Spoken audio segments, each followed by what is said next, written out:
Hi, in this video, we will take a look at two of the new features for Business Central 2024 Wave 1. The first one being the renaming of jobs to projects and the ability to enter an assembly to order item on a project planning line and the automatic creation of that assembly order. So, taking a look at the first feature, Microsoft has decided to rename jobs to projects. And this is more in line with what users who work in project accounting expect to see. There's been some confusion in the past about what jobs are. So, this change will eliminate that confusion. The functionality of jobs has not changed. It still works exactly the same way it did before. It's just the captions that have been changed and updated. So, if we were to go take a look here in our search and type in projects, we can get to the projects page. Just so you know, if you do type in jobs by mistake, you also will get the list of projects to come up.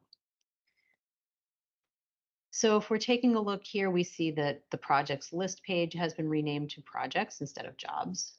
Go to the project card and see that there are now project planning lines, obviously project task lines. So it looks pretty much identical to the way that jobs always looked. It's just, again, those captions have been renamed. To take a look at the next feature about adding assembly orders functionality onto the projects, we will drill into one of these project planning lines. And I can go ahead here and enter an assembly item.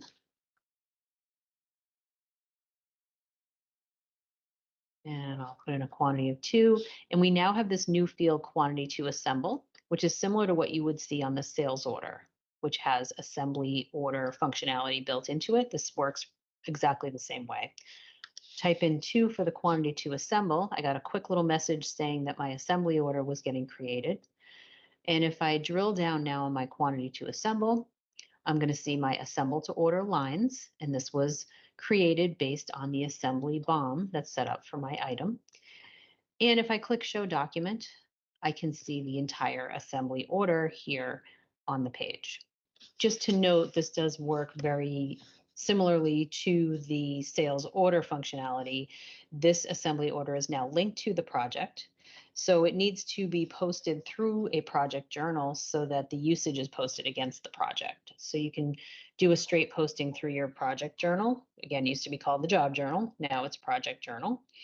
Or posted through an inventory or a warehouse pick in conjunction with a journal. So it does have all that integrated warehouse functionality in it and can be used, again, in the same way as it is used on the sales order. Thank you.